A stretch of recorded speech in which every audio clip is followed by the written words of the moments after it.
The look on Uncle Richard's face was worth every sleepless night, every mocking comment, every moment of doubt I'd endured over the past 5 years. But let me start from the beginning. My name is James Sullivan, and I never took the traditional path. While my cousins went to prestigious universities, I worked full-time at our family's pharmaceutical manufacturing company, Sullivan Pharmaceuticals, taking online classes at night. Not because I couldn't get into a real college, I had been accepted to several, but because I saw something they didn't. The future of pharmaceutical manufacturing wasn't in the old methods my uncle clung to. It was in automation, in artificial intelligence, in systems that could adapt and learn. But to build that future, I needed to understand both the science and the practical reality of our industry. Another late night with your digital diploma mill? Uncle Richard would smirk whenever he caught me studying in my small office at the plant. He'd inherited control of the company when my father, his younger brother, died unexpectedly 6 years ago. My 10% ownership stake, left to me by Dad, was treated as a mere courtesy. "The future is changing, Uncle Richard," I'd reply, not looking up from my advanced robotics textbook. "We need to change with it." He'd laugh, that condescending chuckle that echoed through the boardroom whenever I tried to suggest improvements. The pharmaceutical industry is about tradition, James, about proven methods. Leave the sci-fi dreams to Silicon Valley. But while he was dismissing my ideas, I was watching our competitors, watching them struggle with the same problems we faced: contamination issues, production delays, quality control failures. Problems I knew could be solved with the right technology. My online degree wasn't just in engineering, it was a specialized program in pharmaceutical manufacturing automation. While my cousins were partying at their Ivy League schools, I was spending every free moment in our manufacturing plant, learning every process, every failure point, every opportunity for improvement. And I was building something that would change everything. "You're wasting your time," my cousin Michael, Uncle Richard's oldest son, told me one day. He just graduated from Harvard Business School and had been fast-tracked to VP of Operations. "Dad's never going to let some kid with an internet degree make major changes to his company." His company. That's how they all thought of it. They'd forgotten that my father had been the one to modernize Sullivan Pharmaceuticals in the first place, taking it from a small local operation to a regional powerhouse. They'd forgotten that his stake, my stake now, had been earned through innovation, not inheritance. But I hadn't forgotten, and I hadn't been wasting my time. For 3 years, I worked on my project in secret. During day shifts, I was just another mid-level employee, running quality control tests and maintaining equipment. But at night, in a small lab I'd set up in my apartment, I was building the future. I called it the Adaptive Manufacturing Intelligence System, ANIS, for short. It was more than just an automation system. It was an AI-driven platform that could monitor, adjust, and optimize pharmaceutical manufacturing processes in real time.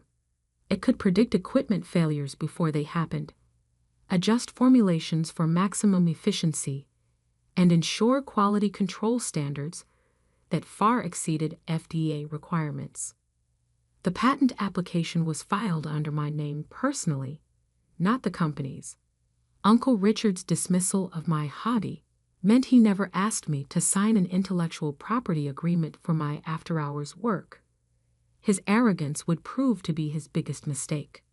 I finished my degree the same week I received notice that my patent had been approved. The timing couldn't have been better. Sullivan Pharmaceuticals was in trouble. Our largest competitor had just launched a new automated manufacturing system that cut their production costs by 30%. Our stock was falling. Shareholders were getting nervous. Uncle Richard called an emergency shareholders meeting. I sat quietly in the back, watching him try to calm the nervous investors with promises of cost-cutting measures and efficiency improvements. "We're implementing new standard operating procedures," he assured them, shooting a warning glance at Michael, who was squirming in his seat. What the shareholders didn't know was that 3 batches had failed quality control that week alone. At this rate, we'd lose our FDA certification within months. "Perhaps," I spoke up, my voice carrying across the suddenly silent room, "we should discuss alternative solutions." Uncle Richard's face darkened. "This isn't the time for your theories, James. The adults are talking." I stood, straightening my tie, the same tie Dad had worn to his first board meeting. "Actually, Uncle Richard, this is exactly the time. Especially given the failed batches you're trying to hide from the shareholders." The room erupted in concerned murmurs. Michael half rose from his seat, but Uncle Richard waved him down. "Your online degree is worthless," he announced, trying to regain control of the room. "Step aside and let real businessmen handle this." I smiled, feeling the weight of the documents in my briefcase. Dad had always told me timing was everything in business. He was right. "Without this," I said calmly, pulling out my patent documents, "your company is worth nothing." The room went silent. "What are you talking about?" Uncle Richard demanded, but I could see the fear creeping into his eyes. I opened my laptop, connecting it to the presentation screen. "Let me show you the future of pharmaceutical manufacturing. The future I've spent the last 3 years building while you were busy mocking my education." As ANIS came to life on the screen, I caught a glimpse of my reflection in the darkened window. I saw Dad there, in my stance, in my determination. He'd always believed in me, always supported my unconventional path. Now it was time to show everyone why. The shareholders leaned forward as I began my presentation, their eyes widening as they realized what I'd created. Uncle Richard sank into his chair, his face pale, as the full implications of my patent became clear. Sometimes the best revenge isn't in proving others wrong. It's in proving yourself right. And I was just getting started. The presentation screen glowed behind me as I demonstrated ANIS in action. I'd installed a test version in a sealed section of our manufacturing plant, another detail Uncle Richard had been too arrogant to notice. "Over the past 3 months," I explained, pulling up the comparison data, "this system has run parallel to our current production line. The results speak for themselves." The numbers flashed across the screen. 45% reduction in production costs, 98% decrease in quality control failures, real-time adaptation to manufacturing variables that had plagued the industry for decades. "Impossible," Michael blurted out. "Those numbers can't be real." I smiled, clicking to the next slide. "The FDA certification team visited last week. Would you like to see their preliminary report?"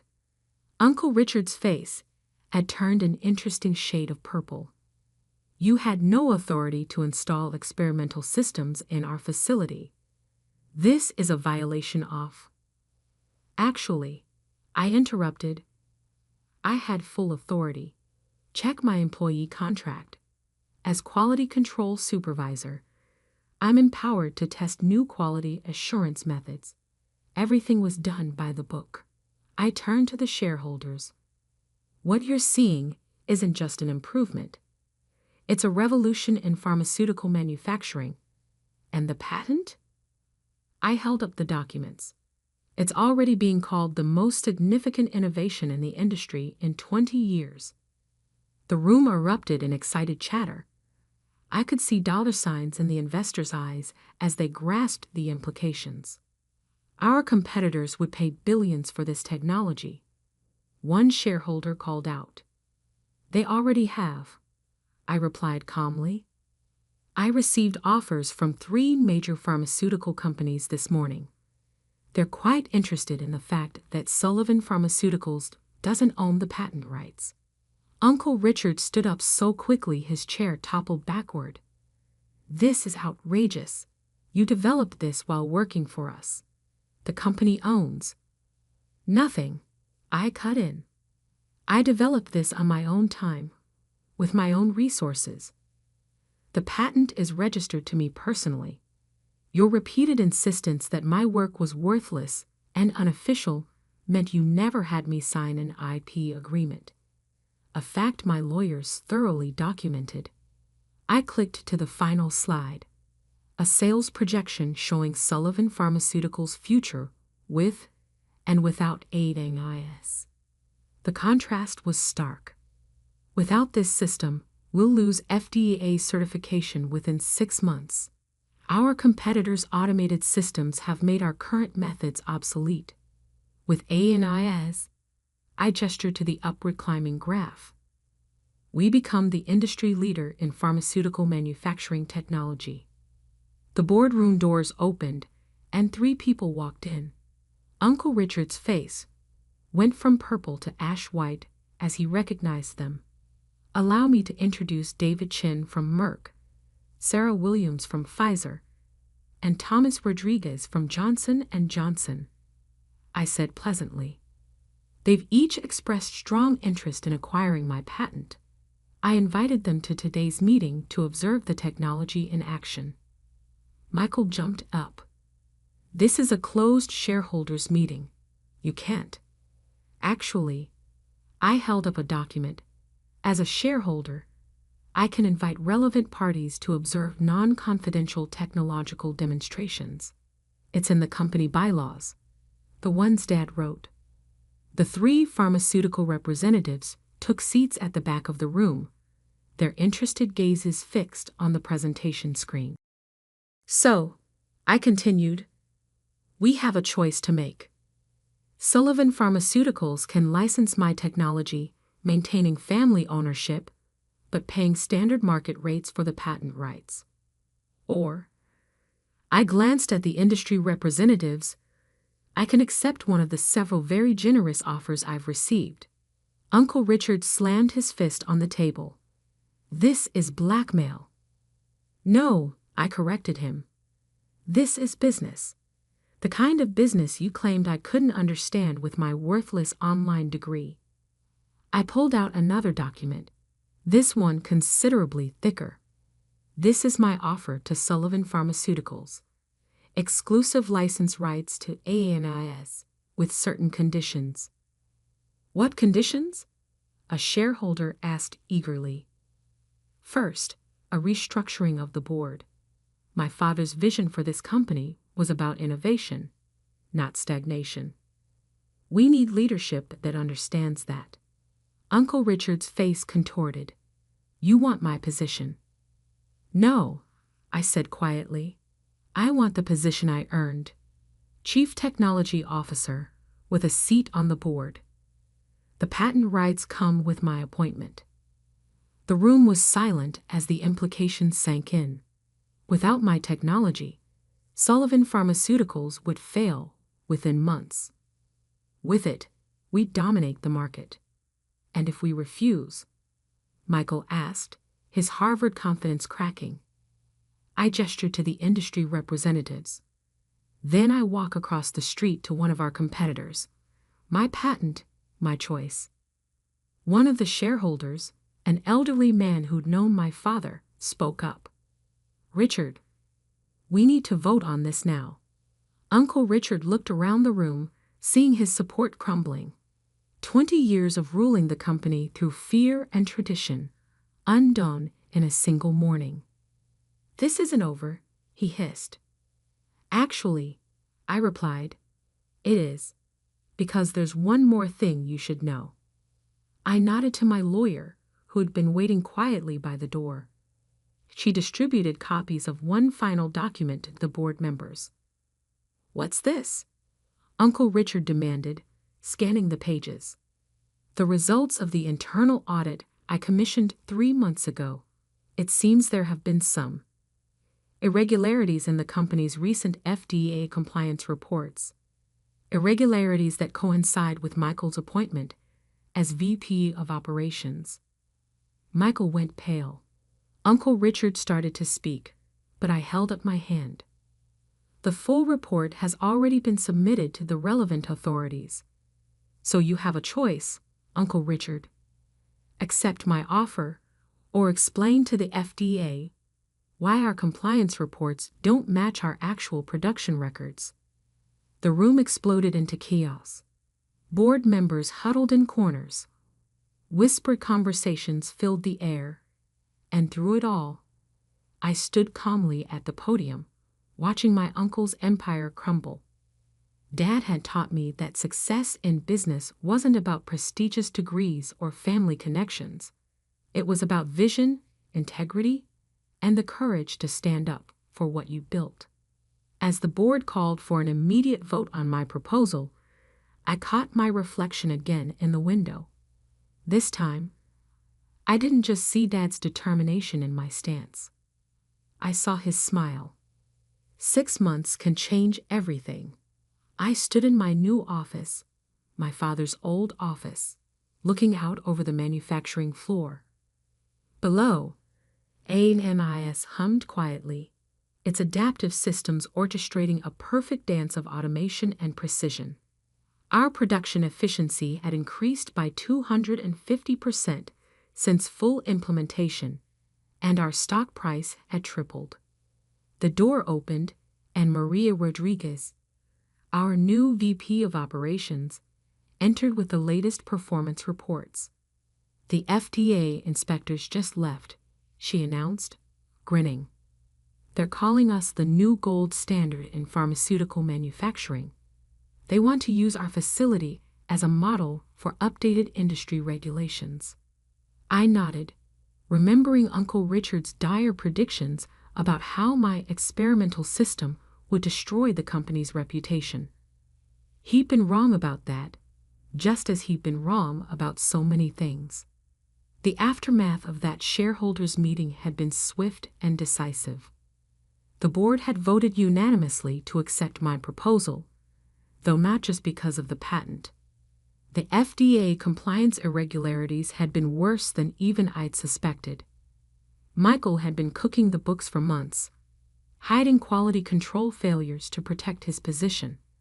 When the full investigation concluded, he'd faced criminal charges. Uncle Richard had been forced to resign to avoid being implicated in the cover-up. "Have you seen today's Wall Street Journal?" Maria asked, handing me the paper. The headline read, "Sullivan Pharmaceuticals leads industry revolution. Stock soars on innovative AI manufacturing system." Below was a smaller headline, "Former CEO Richard Sullivan faces SEC investigation in separate venture." I set the paper aside. Uncle Richard's downfall wasn't my concern anymore. I had bigger things to focus on. Like the research center I'd established in my father's name, offering scholarships to online students developing innovative pharmaceutical technologies, or the mentorship program helping employees earn degrees while working just as I had. My phone buzzed, a message from Dr. Sarah Chen at MIT. Her team wanted to collaborate on expanding ANIS's capabilities into biotechnology manufacturing. 5 years ago, someone with my worthless online degree wouldn't have gotten a response from MIT. Now they were calling me. A knock at the door interrupted my thoughts. To my surprise, it was Aunt Helen, Uncle Richard's wife. "James," she said softly, "do you have a moment?" I gestured to the chair across from my desk. She sat, looking uncomfortable in the office where her husband had once reigned. "I wanted to thank you," she began, "for what you did for Tommy." Tommy was my youngest cousin, Uncle Richard's second son. Unlike Michael, he'd never fit the mold of the privileged executive. He'd been quietly taking online engineering courses, hiding his studies from his father just as I had. After the shakeup, I'd found his application in the HR system, rejected on Uncle Richard's orders. Now he was thriving in our technical division, his worthless online degree proving just as valuable as mine had. Tommy earned his position, I replied, just like everyone else here. Aunt Helen nodded, tears in her eyes. Richard was wrong about so many things. About you, about education, about how to run this company. She paused. Your father would be proud. Would he? I looked around the office, at the changes I'd made. The old mahogany furniture had been replaced with modern workstations. The walls of family photos now shared space with technical diagrams and real-time manufacturing displays. But his most important lessons remained: integrity, innovation, and the courage to forge your own path. My computer chimed. An alert from AMEIS. The system had automatically detected and corrected a minor variation in one of our production lines, maintaining perfect quality without human intervention. Another small miracle that my internet degree had helped create. How's Uncle Richard doing? I asked, though I already knew. The industry newsletters kept track of his attempts to start over, each one failing as investors remembered the FTA scandal. He's adjusting, Aunt Helen said carefully. The SEC investigation has been difficult, but maybe it's what he needed. He's finally realizing that the world has changed. Indeed it had. Sullivan Pharmaceuticals had transformed from a traditional manufacturing company into a technology leader.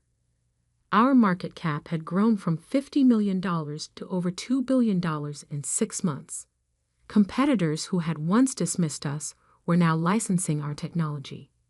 And it had all started with an online degree and a dream that wouldn't die. My assistant buzzed in.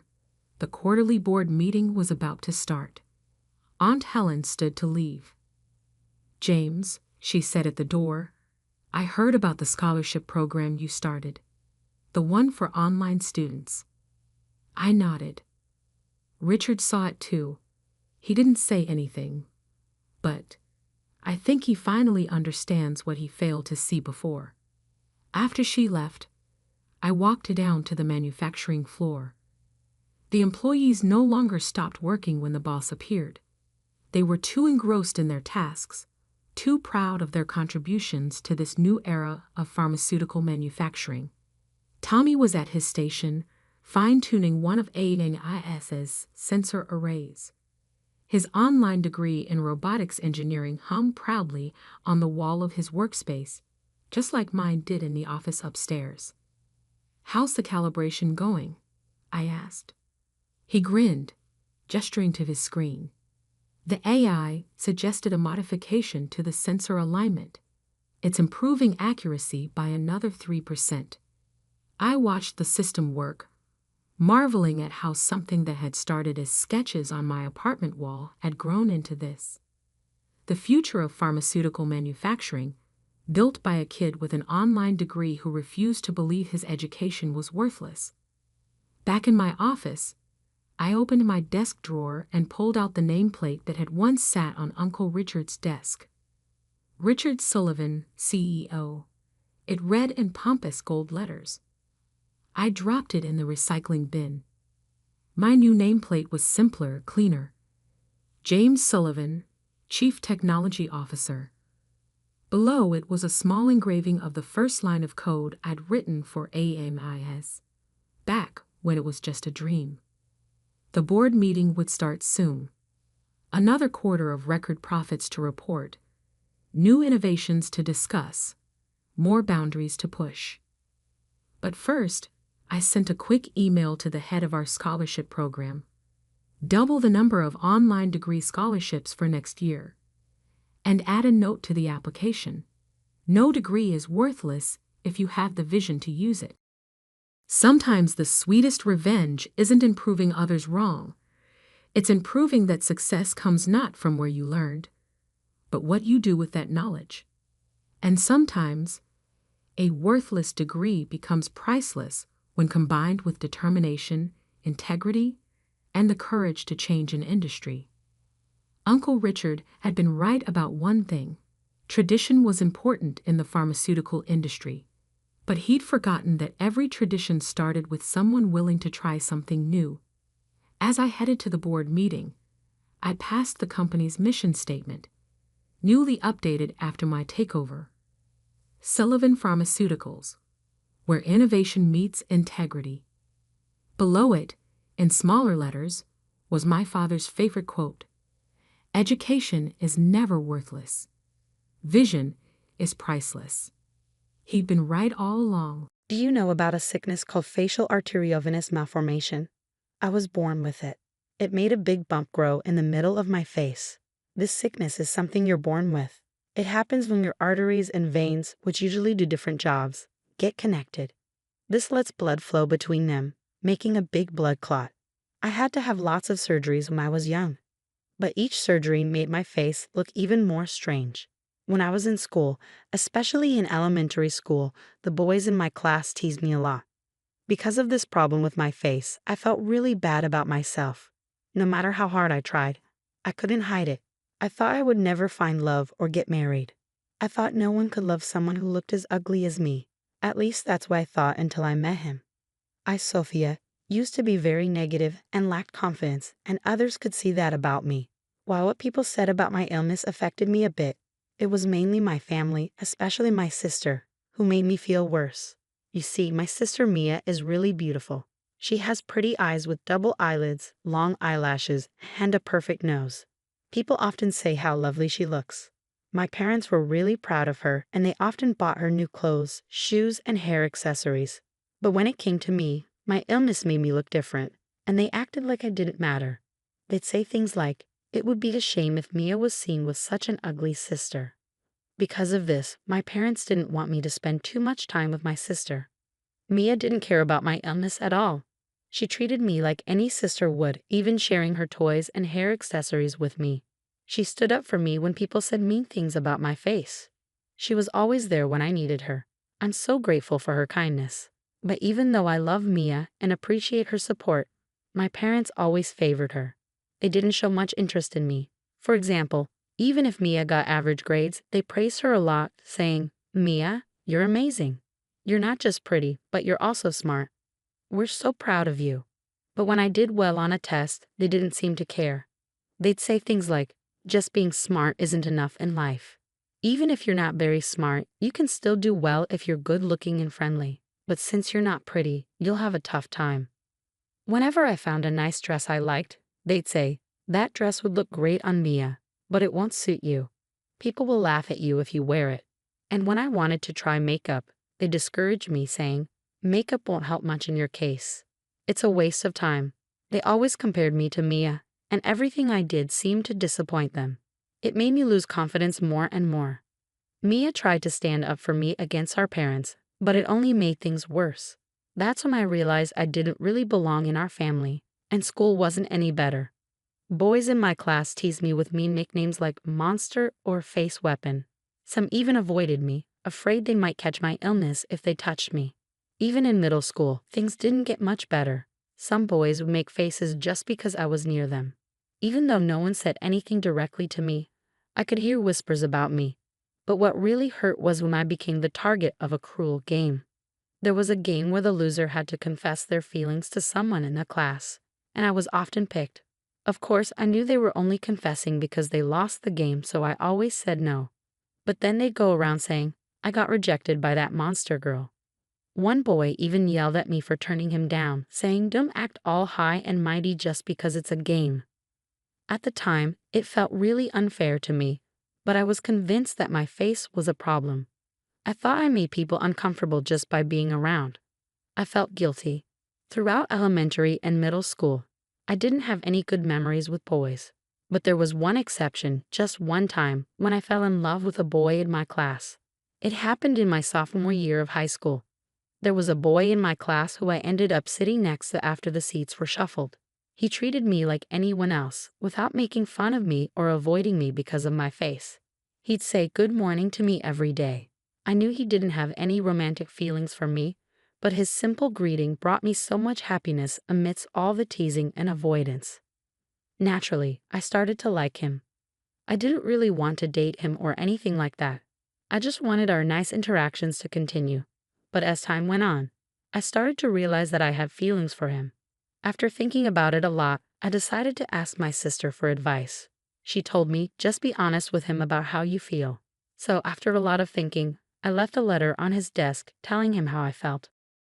A few days later, something strange was happening in class when I got there. People were whispering and looking at me.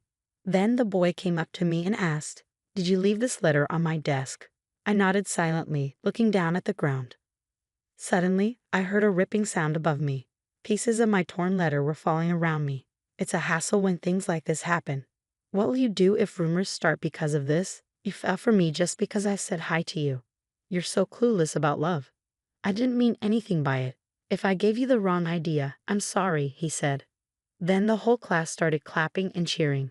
People were saying things like, "Wow, you're brave, and that's kind of sad, isn't it?" After that, everything's a blur. The next thing I knew, I was home. But I don't remember how I got there. All I could feel was guilt and sadness after that. I couldn't bear to go back to school after what happened, so I stopped going altogether. When my parents found out, instead of supporting me, they said, "Well, he had a point. You caused trouble, so you owe him an apology." They got mad at me for skipping school over something small and tried to make me go back, but I just couldn't bring myself to do it. In the end, I dropped out of high school and isolated myself at home. My older sister was worried about me and tried to reach out, but our parents were harsh. They'd yell at me every morning or barge into my room to insult me, saying things like, "You're a disappointment," or "We wish we never had you." Every day, I felt more and more hopeless, wondering why I even existed. My sister noticed how bad things were and talked to our grandparents on our mom's side. The next day, they came over to listen to my side of the story. When they heard what happened at school and how our parents reacted, they were furious. They told our parents, "We'll take care of her," and rescued me from that situation. My grandparents didn't give up on me, even when I felt hopeless. They faced me with love and support. Alongside my sister, and little by little, I started to heal. Though my thoughts of ending my life quieted down, I couldn't shake off my fear and distrust of guys, no matter how hard I tried. But my grandpa always lifted me up, saying, "You'll find happiness in your own way, without needing to get married. We just want you to find joy in whatever path you choose. Forget about that guy who hurt you. Dwelling on him is a waste of time. You have so many bright futures ahead, even though we may not have much time left." My grandma was a constant source of comfort, telling me that as long as I was happy, that's all that mattered. She'd compliment me, saying things like, "Your skin is radiant. I envy you," or "Your eyes sparkle like jewels." My sister would often come over to our grandparents' place, and we'd chat and bond. We'd read magazines together, talk about cute makeup, and just enjoy each other's company. After living like this for about 3 years, I started feeling motivated to do something more. I decided to study again to get my high school diploma, which I eventually achieved.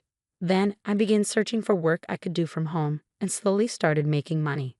It wasn't as much as what others made in regular jobs, but compared to the days when I felt trapped and hopeless, I felt like I had come a long way. Living at my grandparents' house, I was still scared of people's comments about my looks, so I stayed indoors. That's when my parents suddenly showed up one day without even a phone call beforehand. They barged in, saying they needed to talk to me. Out of the blue, they said, "There's a marriage proposal for you." The guy is the son of someone important in a medical foundation. He apparently has his own issues and struggles to find a partner, so they're suggesting you. Isn't this great? He's wealthy, and he's willing to take someone like you, who's seen as a burden on society. I was shocked by this sudden news, but my grandparents stepped in to support me. They argued that it wasn't fair to make such a big decision without considering my feelings. My dad, sounding convincing, said, "This might be her only chance. She's been through so much because of how she looks. Why not see this as an opportunity for her to be happy?" I looked at the guy's photo in the marriage document. His face was partly covered by his hair, but I could tell he was overweight and had a peculiar look. I guessed he might also be facing pressure to get married, or he might have some unusual preferences. But even if I said no to the proposal, it seemed like negotiations with the other family were already happening. They were wealthy, and my parents would probably try to push me into the marriage. Despite my own feelings, I felt like I had to accept the marriage proposal to protect my grandparents from any potential trouble. When I said I would accept, my grandparents were shocked. They hugged me tightly, trying to convince me otherwise. "You don't have to agree to something so ridiculous," they said. But through tears, I told them, "Grandma, Grandpa, until now, I felt like life had no meaning. But because you were there for me, I found joy in living. I can never thank you enough. But I don't want to cause you any more trouble, so I've decided to go through with this marriage proposal. Maybe, like Dad said, this is my only chance." My grandparents cried silently and hugged me tightly. A few days later, I had to meet the guy from the proposal, Matthew, and his parents. I didn't expect this meeting to change anything.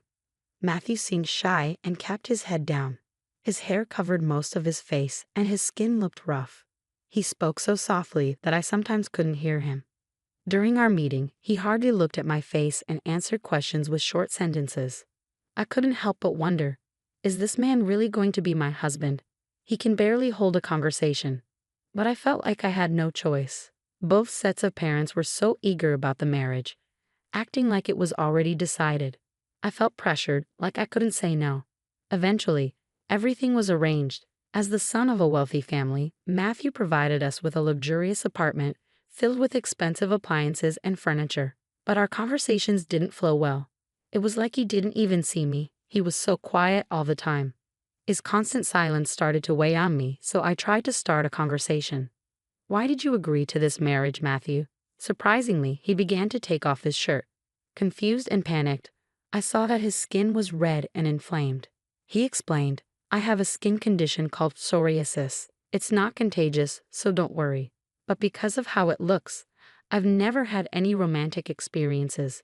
People even spread rumors that I had an STD, which isn't true. And because of my appearance, my parents don't want anything to do with me. They probably arranged this marriage to get rid of me. I'm sorry for dragging you into this." After he explained, he put his shirt back on and bowed deeply to me. I noticed some inflammation on his hairline, and I realized he was growing his bangs long to hide it. "I understand. Please don't worry," I said. "I'm in a similar situation." When he looked up, I told him everything about my past. Hearing my story about high school, he started to cry. "I can't believe someone would treat you like that. It must have been so hard for you. It's awful how people treated you," he said, getting angry on my behalf and offering me comfort. Despite going through his own struggles, Matthew cried and got angry hearing about my past. I couldn't help but think, how kind is this man? When I asked him, he blushed and smiled shyly, saying, "I was thinking the same thing." From that moment on, we spent the whole night sharing our life stories, crying, getting angry, and understanding each other. I tried to learn more about his skin condition and researched different treatments, including diet changes and supplements. I noticed he was picky about food, especially vegetables, so I experimented with different flavors and cooking methods to make meals he enjoyed. Gradually, he started to enjoy eating more and began to feel better physically. We also started doing things like yoga to reduce stress and had many conversations. I saw Matthew's smile grow over time. He never said anything negative about my appearance. Instead, he would blush and say, "You're cute." Once, when I asked if he disliked how I looked, he reassured me, saying, "Not at all. It's part of who you are, and I think it's cute. You've been through so much, but you've stayed strong." "I don't think there's another woman who's as strong and wonderful as you," Matthew told me, and those words brought me so much comfort. Over the next few years, we worked on a plan to improve his skin condition. His inflammation started to calm down, and the redness on his hairline became less noticeable. Plus, with his disciplined lifestyle, he lost weight and transformed into a slim and handsome Matthew. I couldn't help but fall in love with him all over again when he trimmed his bangs. It suited him so well. Matthew, who used to be shy about his skin condition, said, "I feel a bit embarrassed to show Sophia." But as he gained confidence, people at his office started to see him differently. He hadn't told anyone about his disease before, thinking they wouldn't understand. But when he finally opened up, he was surprised that everyone accepted him. They even said, "Why didn't you tell us earlier? Trust us more." One day, as we were enjoying our time together, Matthew suddenly suggested, "Hey, What do you think about having a wedding ceremony?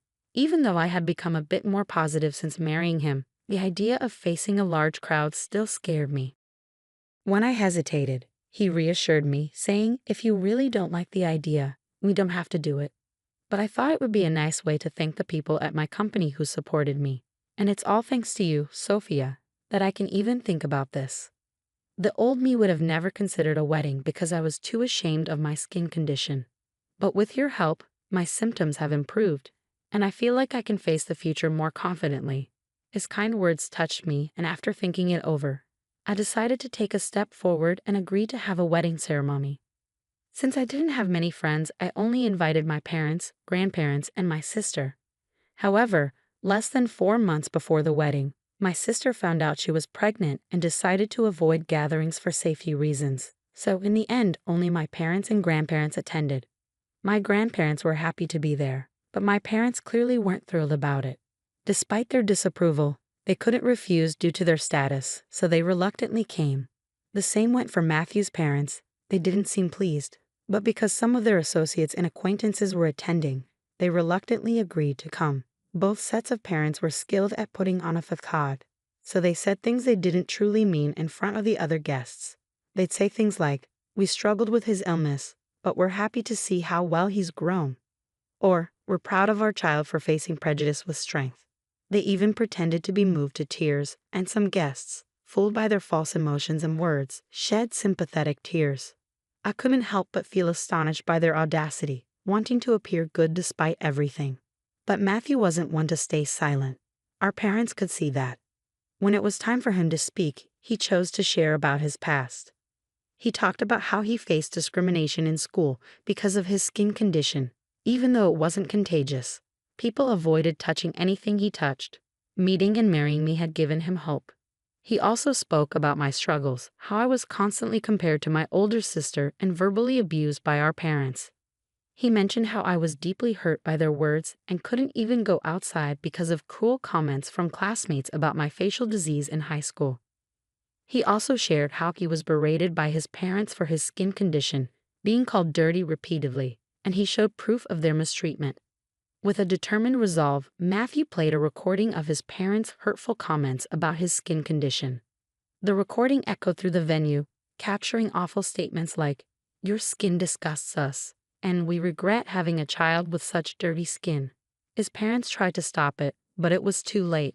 The stunned silence of the guests spoke volumes, and my parents looked uncomfortable as whispers spread around them. Despite the awkward ending to our wedding, many guests expressed support, saying, "You've been through a lot, and we're here for you." However, this revelation caused a stir later on. It turned out that Matthew's parents were leaders of a nonprofit organization dedicated to supporting disabled individuals, advocating for a society where they can live without barriers. The fact that they mistreated their own son, who had a skin condition, contradicted their organization's principles. Criticism and opposition arose, leading them to step down from their leadership roles in the organization. As for my parents, it came to light that they had accepted a hefty dowry to arrange my marriage to Matthew. They were branded as monsters who sold their own child for money by those around them. However, they foolishly squandered the dowry on their own selfish desires and decided to gamble in the stock market without any knowledge, resulting in significant losses. Eventually, they found themselves in debt exceeding $200,000, far surpassing the dowry they received. They had the nerve to ask for our help, but we firmly declined. Despite their persistent attempts, we decided to cut ties with them and move away, changing our phone numbers. Now we're living happily together. It seems like fate truly brought us together. I'm incredibly content at this moment. Though the beginning was rough, meeting and marrying Matthew has brought me immense happiness. Thank you for sticking with me until the end. I hope to catch up with you again in the future. My mother-in-law told me something surprising. She said, "We're going to live together now. We turned the house into 2 separate homes to make it easier. Is the house in your name, Emma? Sorry to ask, but can you pay the $80,000 bill for the changes?" My mother-in-law and husband thought it was funny, but I felt determined. I was going to tell them something important, even though my husband didn't know yet. I had proof too. My name is Emma Davis, and I'm 26 years old. I live a little away from the city in a place surrounded by nature. I work in an office and draw pictures for fun. Recently, I've been sharing my drawings online and reading the comments people leave. My husband, who is 3 years older than me, and I have been happily married and living in our beloved old farmhouse since we got married. But there's been a visitor who comes by once a month since then, and they always give me a headache. Emma, I'm here. Please open up quickly. I hurried to the front door when I heard the insistent banging. Ah, it's my mother-in-law. I'll open it right away, I said, even though there's a doorbell right next to the door. I tried to smile as I opened the sliding door. There are so many bugs around here. It's so annoying. Is George still at work? Poor thing, even on Saturday. Oh, I brought some of his favorite food. I saw a tired-looking woman holding a big bag, waiting at the door. As she chattered on, I tried to keep up my fake smile. This visitor, who comes once a month, is none other than my husband's mother, my mother-in-law. Since my husband is an only child, she feels it's her duty to look after him even after we got married. She even gives me tips on how to manage the house. Last time she visited, she rearranged the whole fridge, making it a hassle for me to prepare breakfast the next day. I remember my husband telling me before we got married, if my parents ever need care, we'll live together. I hope you understand. I'm disappointed at the thought of leaving our lovely old house when the time comes, but I've accepted it. What bothers me more is the idea of living with my mother-in-law all the time. I feel sorry for my husband, as it's not something I'm looking forward to. Fast forward 2 years into our married life in the farmhouse. My husband told me that his father slipped on the stairs at home and broke his leg. They'll need our help from now on. Let's live together, just like we talked about before we got married. Yes, I'm worried too. So I think it's a good idea. Can I still do my drawings? I was concerned about my father-in-law's health, so I agreed to move in with them without hesitation. But I was worried that taking care of my in-laws and doing housework might leave me with no time for my drawing hobby. Whether he knew about my worries or not, my husband just said, "I want you to focus on the house," and left for his office. Left alone in my room, I felt like I was giving up on my husband. As I looked through my drawings, I started sorting out my feelings. Just when I had decided to live with them, something unexpected happened. While I was at work, I suddenly felt numbness in my hands and feet and got really dizzy. I collapsed. Thankfully, a colleague called an ambulance, and although I wasn't in danger, it turned out I had had a stroke at a young age after a medical checkup. Even though I had been warned about high blood pressure during health checkups before, I regretted not taking it seriously and going to the hospital. From the time I found out about the illness to being hospitalized, including tests, surgery, and recovery, it took about 2 months. It all happened so quickly, and I realized my husband showed very little concern for me. After being diagnosed with a stroke at a young age, I called my husband with trembling hands. But all I heard was disappointment in his voice, saying, "So living together will have to wait, huh?" I couldn't believe he was more worried about living arrangements than my health. Luckily, my father-in-law was still in the hospital with a fracture, so I didn't have to worry about taking care of him. This allowed me to focus on my treatment, which was a silver lining. Plus, since we didn't have kids, that wasn't an added concern. Suddenly, I thought of my mother-in-law, always talking about wanting to see her grandchild soon. But I pushed that thought away and grabbed my sketchbook. Lately, I had been too busy with preparations to live with my in-laws and undergoing tests since my stroke to indulge in my favorite pastime of drawing. I knew once I moved in with them, I'd have even less time for it. I decided to view my time in the hospital as a gift of freedom from God and resolved to enjoy my hobby to the fullest. Once this period was over, I promised myself to give my best to my husband and in-laws, whether it was doing chores or anything else. The 2-month hospital stay flew by, and finally it was time to leave. My husband casually asked if he should pick me up, but I wanted some time alone, so I declined, feeling a bit guilty. As I rode the bus, I looked out the window and saw the familiar scenery. I realized I was already near home. The sunlight shining on the lush green leaves was breathtaking, and I felt a mix of emotions, thinking goodbye to this beautiful natural setting. Since my in-laws' house is closer to the city, my life is going to change a lot from now on. Feeling a bit sad, I stepped off the bus at the familiar stop. As I walked towards what was supposed to be my beloved old home, I suddenly froze in astonishment. Instead of the familiar private house I knew so well, there stood a completely unfamiliar house that I had never seen before. After being in the hospital for about 2 months, I double-checked the surrounding buildings and the path I took, wondering if I had somehow gotten the location wrong. But it was no mistake. There was no point in wandering around, so I timidly pressed the intercom of the unfamiliar house. A voice I knew well, undoubtedly my husband's, responded with a simple yes. Still feeling confused, I quietly said, "It's Michelle," into the intercom. The front door creaked open and my husband, dressed casually, appeared. "Ah, welcome home. You're back earlier than I expected. I had the day off today. I could have picked you up," George said. "George, what happened to our house? Why has it changed so much?" I interrupted him, feeling disbelief, noticing his relaxed demeanor, perhaps indicating he had just woken up with his messy hair. Ignoring my anxiousness, George only responded vaguely, "Huh. What's going on? What happened?"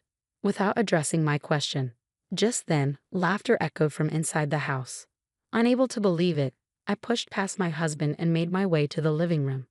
Opening the unfamiliar door leading to the living room, I saw my mother-in-law lying on a couch, watching TV. She was laughing heartily, holding her stomach. "Why is my mother-in-law in this house?" I asked, bewildered. "Michelle, welcome back. Hospital stays can be long, but don't worry. I took care of the house while you were gone," my mother-in-law said casually. I was puzzled by what my mother-in-law meant by taking care of the house. Did she mean chores? With a sinking feeling, I pressed her on why our old house had changed so much. Without any hint of remorse, she replied, "Well, since we're all going to live together, I thought it would be more comfortable to remodel it into a duplex." The words "remodeled it into a duplex" kept echoing in my head. My mother-in-law had always been one to meddle in our lives, but I never imagined she would renovate our house without asking. And weren't we supposed to move into my in-laws' house, closer to the city center? Every time she visited our old house, she complained about the bugs and the walk from the station. So why all the changes now? "Oh, and if something else important I have to tell you," my mother-in-law said, switching off the TV with a grin. "The remodeling cost a bit. I believe the title to this house is under your name, Michelle. I'm sorry, but could you handle the payment?" My mother-in-law chuckled, devoid of any hint of apology. "Ah, it's $80,000, she said, her smile growing wider. "That's the cost of remodeling, and the title to this house comes with it, Michelle. $80,000. Her unexpected words hit me like a punch to the head, and my legs started shaking. I couldn't even find the words to respond. As I stared at my mother-in-law, stunned and laughing without a care, my husband appeared at the entrance and slipped into the living room.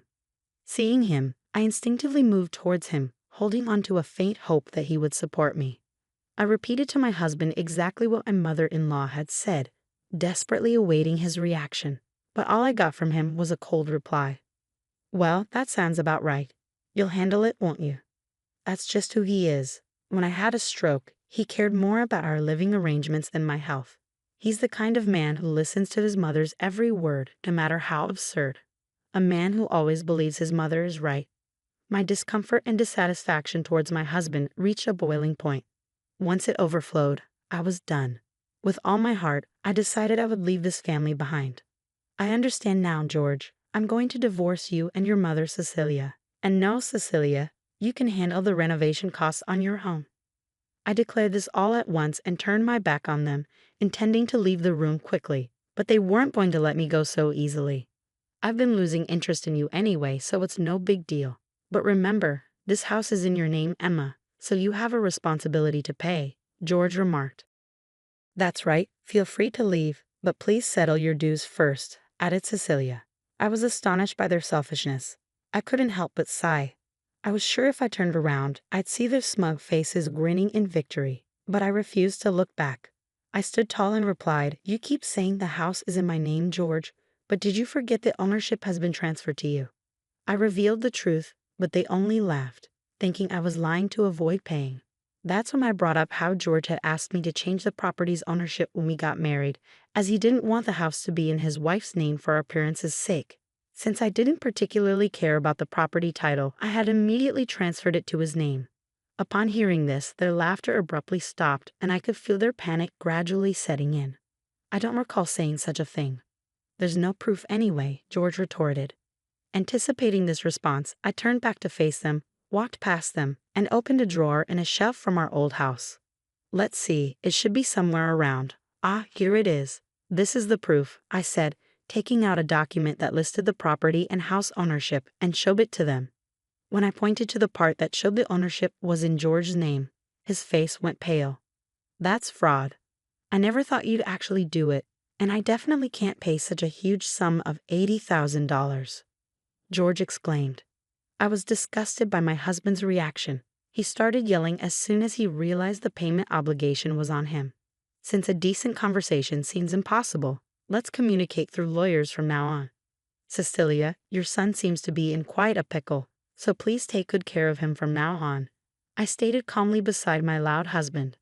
I smiled at my mother-in-law, who stood dazed, and finally turned my back on them, leaving their home for good. After that, my husband called several times, but I chose to ignore him entirely, opting instead to communicate formally through a lawyer, given our strained relationship and the issues with my mother-in-law. The divorce was settled without any problems. Regarding my husband's accusation that changing the property's ownership was fraud, it was determined that it was a mutual decision made when we got married 2 years ago. My lawyer reassured me with a smile that this was neither fraud nor anything illegal. With that, all the uncertainty inside me disappeared completely. It turned out that I was supposed to foot the bill for renovating the house as soon as I got discharged from a hospital. I couldn't help but appreciate the well-executed, spiteful move of pushing me into a difficult situation just after I had undergone surgery and rehabilitation and finally got discharged due to illness. In the end, since the house was in my husband's name, it was his responsibility to pay the hefty renovation costs, and he ended up cornering himself. Moreover, I was able to secure alimony after the divorce was finalized. My husband, faced with a claim for an amount he couldn't possibly pay off, either borrowed money from risky sources or didn't pay at all. While I was in the midst of the legal battle with my husband and mother-in-law, I received an apology from my father-in-law, Bob, who had been hospitalized with a broken leg, saying, "I'm sorry for my wife and son's behavior." Of course, it didn't seem that Bob was directly involved in this matter, but it couldn't be denied that for 2 years after our marriage, he had turned a blind eye to his wife and my indifferent husband. After briefly replying to Bob's message, I made the decision to cut all ties with my old family and start afresh. Since then, my health has been gradually improving, and I was able to return to work. When I was married, I used to draw illustrations, but I always felt restricted by my husband's presence. Now, I can immerse myself in drawing whenever and however I want. Initially, drawing was just a hobby, but now I receive job offers through the social networking site where I post my illustrations. I spend more time drawing for work than for pleasure these days. My current dream is to buy an old farmhouse in a somewhat rural town using the alimony from my husband and my savings, and to open an art studio there. Today, I'm taking the first step towards realizing that dream by heading to see an old farmhouse. As I gaze out at the scenery from the bus, I can't help but think back to the day I left the hospital, the day that changed my life forever. The natural scenery outside remains the same as it was that day, but my feelings are clearer now, and I'm filled with excitement for the new life that awaits me. The leaves on the trees, illuminated by the sunlight, look so bright and dazzling. So here's the deal. I'm going to buy that fancy car from you. Margareta doesn't need it. She's just a regular person. My parents mentioned they wanted a new car, and since I got married to Brandon, he's been acting pretty selfish. He's been eyeing up the nice car my parents gave me, and I've had enough of it. My name's Margareta. I'm 25, and I met Brandon in college. We've been married for 2 years now. Brandon is outgoing and popular. Unlike me, I'm shy and don't have many friends. We started talking more during college classes, then we began studying together. I never thought someone like Brandon would be interested in me, but he surprised me by asking me out. I was really happy and said yes right away. That's how our relationship started. It made sense why I liked Brandon. He was handsome, friendly, and serious about his studies. But for him, things should have been different. He had lots of cute, stylish female friends. Finding another girlfriend wouldn't have been hard for him. Once, I bravely asked him, "Do you really think I'm the right one for you?" He seemed surprised and asked why I was bringing it up. I admitted, I'm not very confident. I wanted to know why he chose me. After thinking for a moment, he said, "I guess it's comfortable being with you." I wasn't satisfied, but before I could say anything, he seemed annoyed and started playing with his phone. Not wanting to argue, I quickly ended the conversation. Yeah, you're right. Sorry for bringing it up. Even though I still had doubts, our relationship kept going smoothly. Time passed quickly. We finished college, got married, and moved into a condo. I got a job at a regular company while Brandon went off to do more school and research. When I told my mom we were getting married, she was really happy. She said, "That's great news." We were starting to worry. "We thought you'd introduce us to a boyfriend sooner." I felt bad for not telling them about Brandon earlier, but Mom understood. She said I've always been independent, handling things on my own. Knowing Brandon was there for me made her feel better. My parents met in college and still love each other a lot, which I admire. Dad worked hard, climbing up the ladder at a big company. Mom supported him and also pursued her passion for cooking. She became really good at it and even teaches cooking classes now. They respected each other's lives and gave each other space. Growing up with them, I learned to be independent too. I wasn't great at much except studying, so I didn't go to grad school. I wanted to be self-sufficient and start my own life soon. Even though I grew up in a well-off family, I didn't want to rely on them forever. I wanted to have a family of my own, like Mom and Dad. I hope to make them proud by having kids someday. It might sound simple, but for someone like me, it's a big goal. Once we moved in together, Brandon started acting more selfishly. He was a grad student and worked part-time, but he didn't pitch in much for our living costs. I tried bringing it up gently, saying, "Hey, Brandon, it would be really helpful if you could contribute more of your part-time earnings towards our expenses." But he just coldly replied, "I do contribute some, you know. And didn't you say you'd handle the living expenses when we moved in together, Margareta?" Brandon always talked about wanting to be a professor, which is why he went to grad school. I had assured him not to worry about money when we got married, telling him I had a good job. I murmured, "Yeah, I did say that," feeling unsure about what to say next. Brandon sighed heavily. "You wouldn't get it. Being a grad student costs a lot for socializing and stuff. Oh, and by the way, I need money for a research trip. Can you lend me $500? I'll pay you back later." Brandon's financial pressure became more common and our problems got worse. He started spending more nights away from home, leaving me waiting by the phone with cold meals in front of me. When he did come home happy for a change, I was too forgiving. He'd sometimes say things like, "Hey, Margarita, remember you wanted to go somewhere? I have tomorrow off, let's go." He'd bring up outings out of nowhere, or compliment my cooking, making me feel special. Each time he was nice to me, I'd catch a glimpse of the happy married life I wanted, and it made me hesitate. But I knew this wasn't normal. I felt lonely and anxious, but I couldn't talk to anyone about it. I didn't want to upset my parents, who were thrilled about our marriage, but they must have started to notice something wasn't right. When I finally visited my parents after a long time, Dad suggested I stay over and have dinner with them. Mom cooked a big meal to welcome me back. During dinner, Dad mentioned my Aunt Ellen had visited recently and wanted to see me. He said she's always spontaneous like that. Ellen was lively, ambitious, and independent. "I'll reach out to her soon, thanks, Dad." Dad mentioned how much my Aunt Ellen loved me and how she always teased about Brandon stealing me from her, even though she didn't want to get married herself. That's just how she was.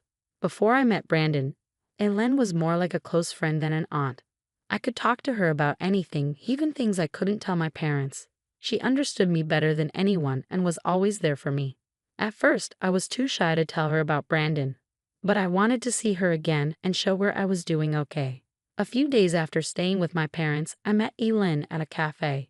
She was dressed really stylishly, as usual. Ellen checked out my outfit and said gently, "You know, Margarita, marriage is just the start of a lifelong journey for a woman. You should always feel confident and attractive, no matter what. Your clothes can make a big difference, so don't forget to take care of yourself." Then she took a sip of her tea gracefully. "I totally forgot about fashion lately. I'm sorry for not keeping in touch for so long." I murmured apologetically. Ellen replied, "That's typical of you, Margarita.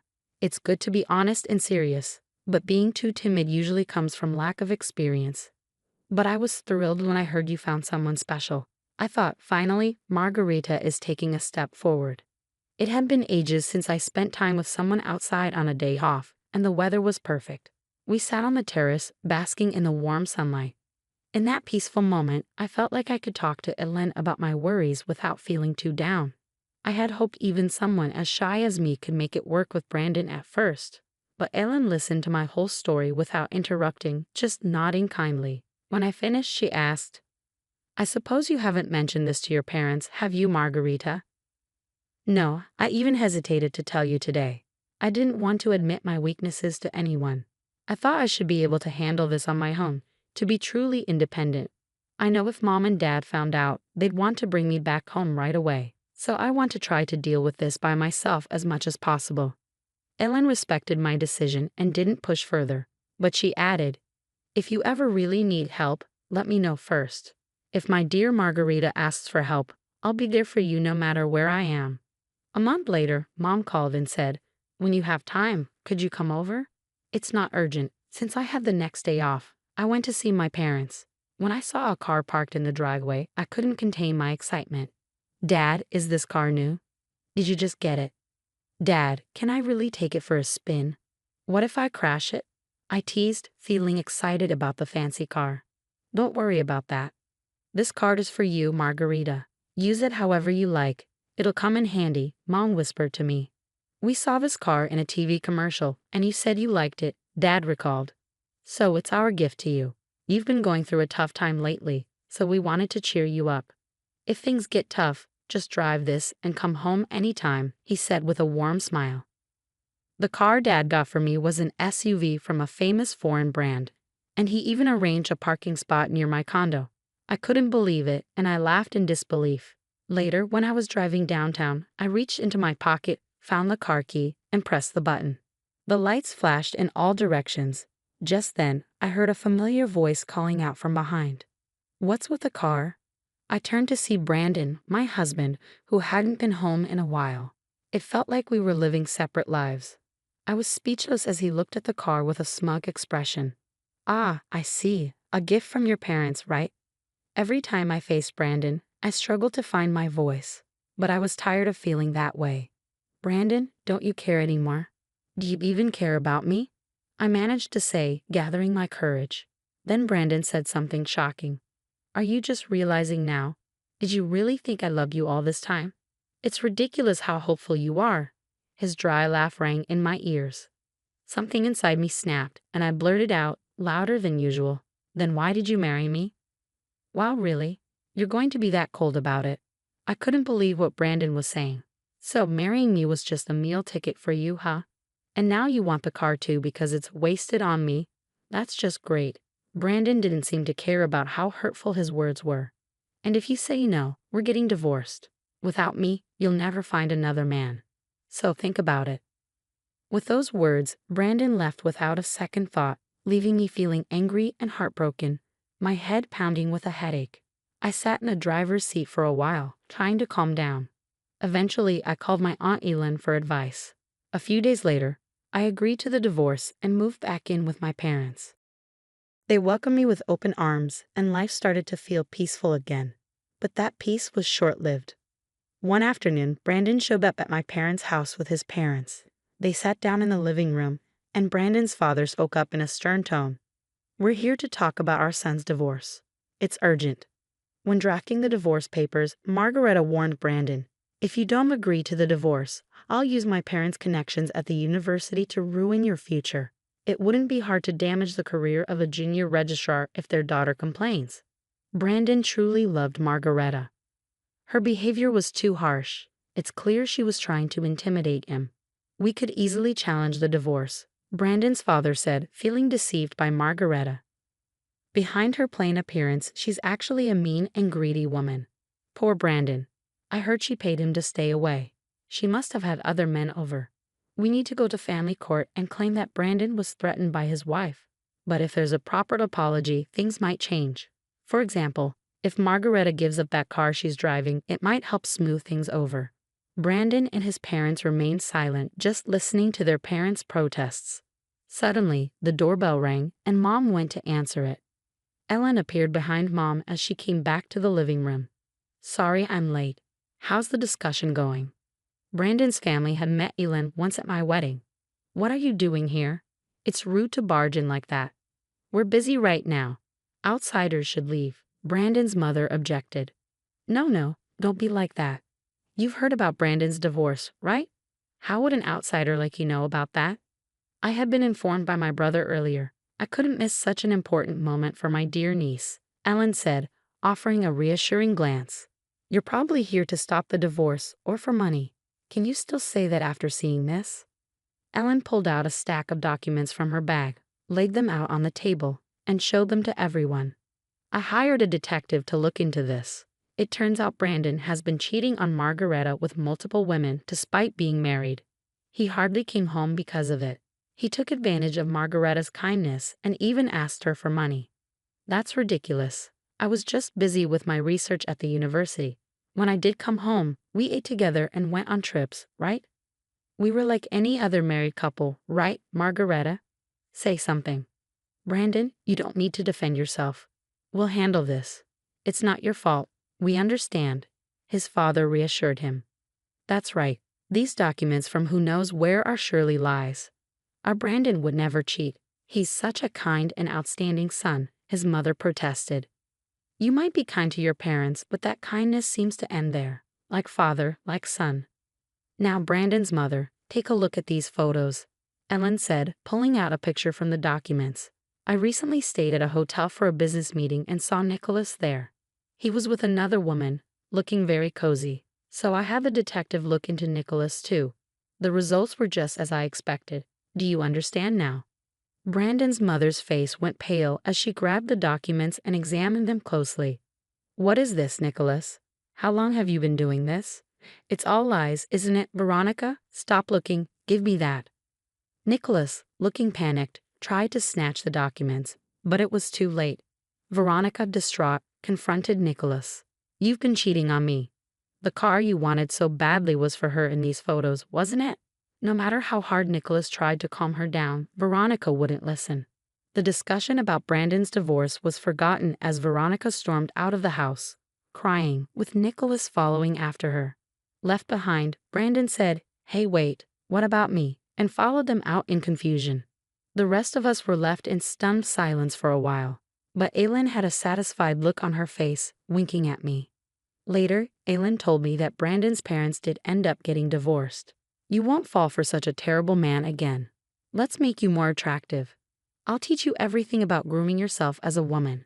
Despite her busy schedule, Ellen visited me often and took me to various places like meals and shopping trips. During that time, I learned a lot from her. A year after the divorce, I made the decision to go to graduate school. I worked hard to improve myself, focusing on my studies. Time passed quickly, and one day, I heard someone call my name at a street intersection. I turned around to see Brandon. It's been a while. You've changed a lot, haven't you? At first, I didn't even recognize him. In Brandon's eyes, the woman standing before him was no longer the plain ex-wife he knew, but had transformed into an incredibly beautiful and attractive woman. Meanwhile, Brandon had fallen on hard times due to the scandal of his parents' divorce. It seemed he was no longer attending graduate school. His parents, Nicholas and Veronica, had decided to stop providing him with financial support because of the trouble he caused. He was struggling to afford his tuition and living expenses, far from the carefree life he once enjoyed. The women who used to be interested in him had left him one by one. The former glory he once had vanished in an instant, and now he found himself face to face with his ex-wife, who seemed to be a completely different person. As Brandon was about to suggest catching up, a man approached and asked, "Sorry for the wait. Are you a friend of Margarita's?" It was Leonard, the man I was currently dating. Wow, that guy is really handsome, isn't he? He's so tall. Could he be a model? Commented a group of women nearby, looking at Leonard. He's someone from my past, but it's okay. We're finished talking. Let's go, shall we? Leonard said, taking my hand and briefly acknowledging Brandon. Brandon stood there, stunned, as Leonard led me away by the hand. Without a second thought for Brandon, Leonard and I walked towards the crosswalk, and I didn't look back, keeping my gaze straight ahead as we left.